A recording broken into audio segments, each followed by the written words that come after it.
जो चोरी करके लूट करके हमारे देश को बर्बाद करके और हमारे देश का पूरा सोना पैसा सब लूट करके और चांदी गहना जो भी था लूट करके लेके जाते थे अपने देशों में, उन अंग्रेज़ों से मैं एक ही बात बोलता हूँ, उस पर हम लोग अगर चाहेंगे ना तो हम लोग इंटरनेशनल कोर्ट में उसको केस करके उसका पैसा हम लोग वापस ला सकते हैं।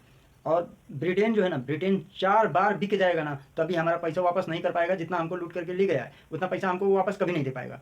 और अगर उस पैसे का हम ब्याज लगा दें तो ब्रिटेन को ना कम से कम 20 बार बेचना पड़ेगा तब हमारा पैसा आएगा। और हम जीतेंगे अगर इंटरनेशनल कोर्ट में हमारा जाता है ना तो केस हम जीतेंगे और 100% जीतेंगे। इसमें कुछ भी दो राय नहीं है, क्योंकि हमको लूट के ले गए हैं, सबको पता है, पूरी दुनिया जानती है, पूरा पृथ्वी जानता है कि अंग्रेज लुटेरे थे, चोर थे, आए थे, चुरा के ले गए, लूट के ले गए। जिस प्रकार से कानून बना करके लूटा, वो उन्होंने क्या बोला कि हम कानून रूल ऑफ लॉ वाले लोग हैं, और रूल ऑफ लॉ बना करके और उन्होंने लूटा। और उसी रूल ऑफ लॉ को इन जो अभी हमारे मैं बोलूँगा नहीं, मैं बोलूँगा तो कुछ लोगों को बुरा लग जाता है, लेकिन उसी कानून को आज भी लोग मान रहे हैं और उसी कानून व्यवस्था पर आज भी देश चल रहा है। 1860 का कानून क्यों आज चलना चाहिए? क्यों चलना चाहिए? हाँ चलो, 1947 में देश आज़ाद हुआ तो उस समय जो नेता थे उनकी मजबूरी थी, वो संविधान नहीं बना पाए अच्छे से, वो कानून व्यवस्था को अच्छे से नहीं बना पाए। इंडियन पेनल कोड जो है आईपीसी, सीपीसी या सीआरपीसी, उसको बढ़िया से वो लोग नहीं कर पाए, लेकिन वो संविधान 10 साल के लिए बना था। 1960 में उसको ख़त्म हो जाना चाहिए।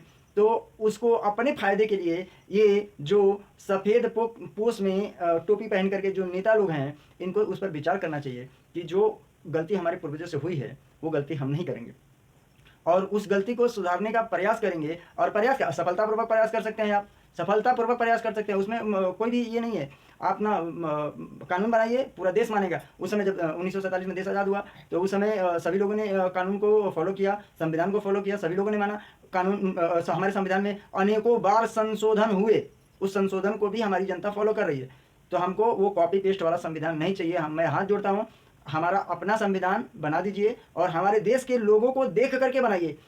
मैं चमार हूँ, मैं दुसाध हूँ, मैं डोम हूँ, मैं राजपूत हूँ, मैं ब्राह्मण हूँ, मैं क्षत्रिय हूँ, मैं वैश्य हूँ, मैं कुंभार हूँ, मैं कुशवाहा हूँ, मैं किसी भी समाज का हूँ, तो मुझको न्याय मिलना चाहिए और न्याय का पूरा अधिकार मुझे है।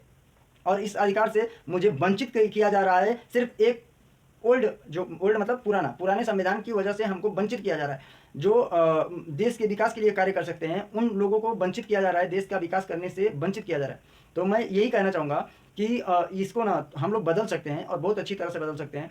अभी पार्लियामेंट में जितने भी पार्लियामेंट ऑफ मेंबर हैं, जो एमपी, जिनको आप लोग एमपी कहते हैं, या विधानसभा में जो आपके एमएलए बैठते हैं, एमएलए और एमपी लोग भी इसको परिवर्तित कर सकते हैं अपने स्तर पर। उसका भी प्रावधान है। हमारे संविधान निर्माताओं ने देखो कितना अच्छा बना करके दिया हमको कि आप अपने हिसाब से इसको परिवर्तित कर सकते हैं, इसको बना सकते हैं, इसको बिगाड़ सकते हैं, इसको कुछ भी कर सकते हैं। सब अब उन सब संविधान निर्माताओं का अपमान आप लोग कर रहे हैं कि आज की दृष्टि से आप जनता को नहीं देख रहे हैं।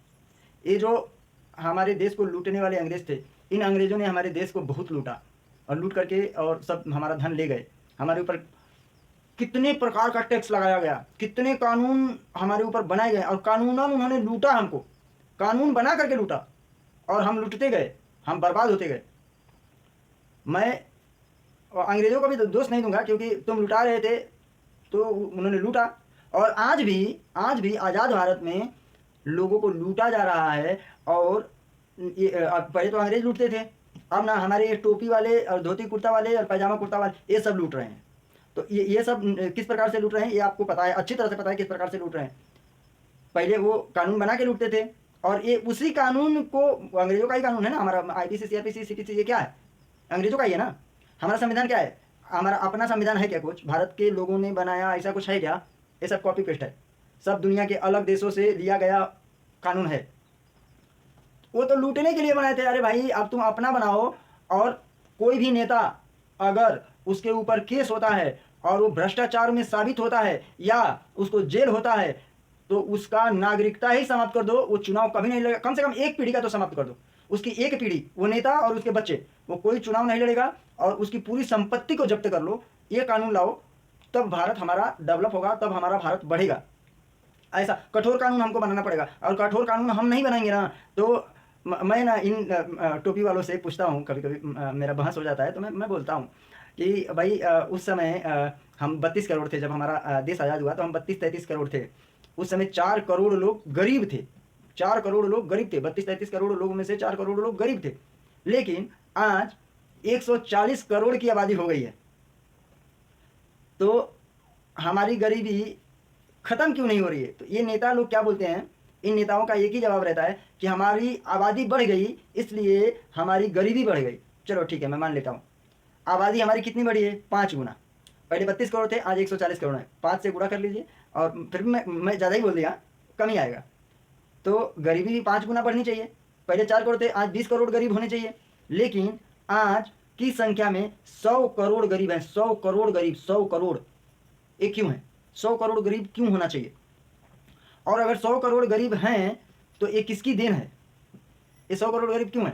25 गुना ज़्यादा, 4 गुना ज़्यादा अगर गरीबी है तो ठीक है, मैं मान लेता हूँ 4 गुना आबादी बढ़ी है, 5 गुना आबादी बढ़ी है, 5 गुना 20 करोड़, 5 गुना अगर किया जाए तो 4 से 5 का गुणा कर दिए, 20 करोड़ गरीब होने चाहिए। आज 100 करोड़ गरीब क्यों है?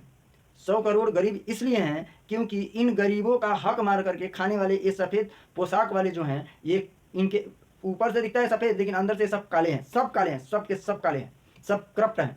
कुछ नेता बहुत अच्छे हैं, बहुत ईमानदार हैं, देश की सेवा करने के लिए हैं।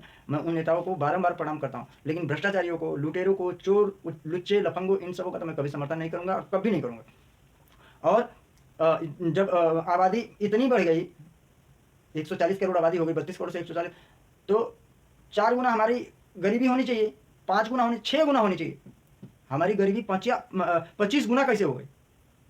तब इन नेताओं के पास कोई जवाब नहीं रहता है। तब इन नेताओं को मैं जवाब देता हूं कि हमारी गरीबी 25 गुना क्यों बढ़ गई? क्योंकि हमारे जो टैक्स का पैसा है वो 25 गुना इन चोर, लुच्चे, लुफंगे और भ्रष्टाचारियों ने लूट लिया। इनका विदेशों में कारोबार है, विदेशों में इनका रियल इस्टेट चलता है, विदेशों में इनके होटल बनते हैं, विदेशों से इनकी कमाई होती है।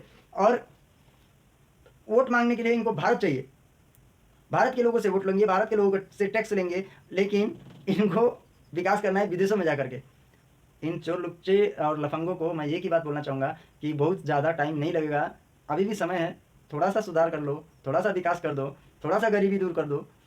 हाथ जोड़ता हूँ, मैं प्रार्थना करता हूँ, थोड़ा सा इतना कर दो, आपको हम सर आंखों पे बैठा के रखेंगे, इसमें कोई दो राय नहीं है। लेकिन आप करेंगे नहीं, मुझे पता है, मुझे पता है कि आप ऐसा करेंगे नहीं। क्यों नहीं करेंगे? क्योंकि अभी सबको पता है कि ये जो गरीब लोग हैं ना, ये हमारे पीछे घूमने वाले लोग हैं। और जब इनके पास पैसा आ जाएगा, इनकी गरीबी दूर हो जाएगी, तो हमारे पीछे कौन घूमेगा? भाई घूमेंगे, तब भी घूमेंगे, ऐसा नहीं है। आप एक बार करके तो देखिए, एक बार आप ना गरीबी देश का दूर करिए, आपके पीछे सब लोग घूमेंगे।